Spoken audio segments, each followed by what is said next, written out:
सारे ही इसके पक्ष में है, पक्ष विपक्ष सब ये चाहते हैं कि वन नेशन वन इलेक्शन होना चाहिए। अगर वन नेशन वन इलेक्शन लागू हो जाता है तो रिसोर्सेज भी जो हैं वो सही तरीके से, रिसोर्सेज का वेस्टेज भी कम होगा। तो हम बिल आने का इंतजार करेंगे कि किस तरीके से वन नेशन वन इलेक्शन लागू होगा, क्या उसका खर्चा होगा। कुछ नहीं कर सकते हम ऑर्डिनेंस निकाल के वन नेशन वन, वो जानते हैं कि वन नेशन वन ये सिक्का खोटा है।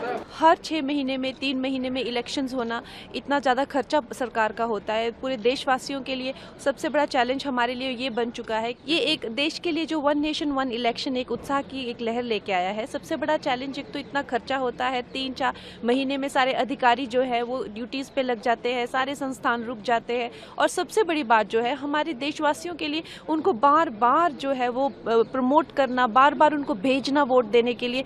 हर साल जो है वोट देने वालों की जो है परसेंटेज कभी कभी किसी राज्य में आपने देखा कि डिप कर रही है।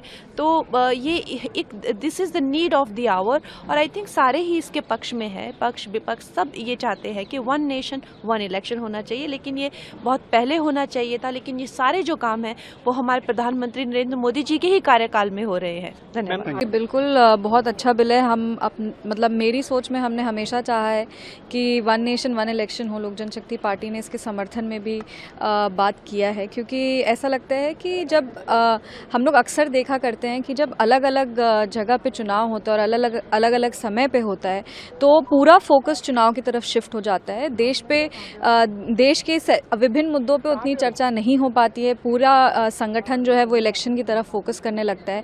अगर वन नेशन वन इलेक्शन लागू हो जाता है तो रिसोर्सेज भी जो हैं वो सही तरीके से, रिसोर्सेज का वेस्टेज भी कम होगा। कम समय में अच्छा फोकस चुनाव पे चला जाएगा और उसके बाद फिर जब चुनाव ख़त्म हो जाएगा तो हम देश के हित में, देश के विकास के लिए फिर हम लोग सब पूरी तरीके से फोकस करके काम कर पाएंगे। तो हम बिल आने का इंतजार करेंगे कि किस तरीके से वन नेशन वन इलेक्शन लागू होगा, क्या उसका खर्चा होगा, कितने ईवीएम्स और लगाने पड़ेंगे, कैसे सिक्योरिटी व्यवस्था होगी, किस तरीके से वीवीपैट मशीन जो कम है उसको लाने का काम होगा। तो ये सब देखने वाली चीज़ें होंगी। कॉन्स्टिट्यूशनली भी इसको मैंडेट करना, हर स्टेट असेंबली में उसको रेटिफाई करना होगा। तो ये एक लंबी प्रक्रिया है और जिस तरीके से बिल आएगा उसके अनुसार फिर मैं आपको और इसके बारे में बता सकती हूँ। और अजीत पवार ने कहा है कि 14 तारीख को कैबिनेट का एक्सपेंशन होने जा रहा है। 14 दिसंबर को, तो आप समझिए 23 नवंबर को इलेक्शन रिजल्ट अनाउंस हुआ। झारखंड में हुआ, महाराष्ट्र में हुआ। झारखंड के मुख्यमंत्री भी बन गए, कैबिनेट भी बन चुका। यहाँ पर 15 दिन तो लगे चीफ मिनिस्टर पे सबको सहमति बनाने में, और अब वहाँ पे कोई कैबिनेट डिसीजंस नहीं हुए हैं। परभनी में किस तरीके की आग लगी हुई है सब देख रहे हैं। लॉ एंड ऑर्डर व्यवस्था चरमराई हुई है। पर हाँ, यहाँ पर इनकी पहले राजनीति हो जाए, दिल्ली से रिमोट कंट्रोल चलेगा, फिर ही महाराष्ट्र आगे बढ़ेगा। वरना महाराष्ट्र वाले लोग इंतजार कर सकते हैं कि वोट हमने दिया था वादे पूरे करने के लिए, हम पहले यहाँ पे अपनी हाजिरी दे दें, तब जाकर महाराष्ट्र को कोई ध्यान दिया जाएगा। तो सदन क्यों नहीं चला रहे? सवाल ये है। जानबूझ के, आज हैरानी की बात, हम लोग चुप बैठे रहे और रूलिंग पार्टी के लोग चिल्ला रहे, जो आ रहे वेल के पास आ रहे हैं। ये तो ताजुब की बात है कि आज के दिन ऐसा चल रहा है सदन। जानबूझ के ये षड्यंत्र है।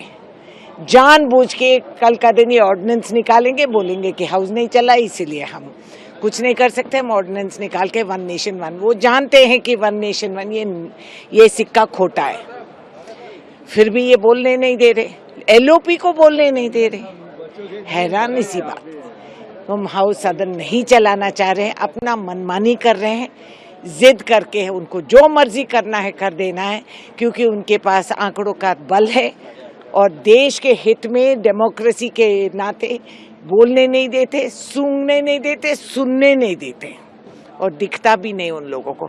महात्मा गांधी का 3 बंदर का कुछ अलग ही निशान निकल गया आज के दिन। हम सुनेंगे नहीं, बोलेंगे नहीं, देखेंगे नहीं, हम अपना मर्जी कर देंगे। शाबाश।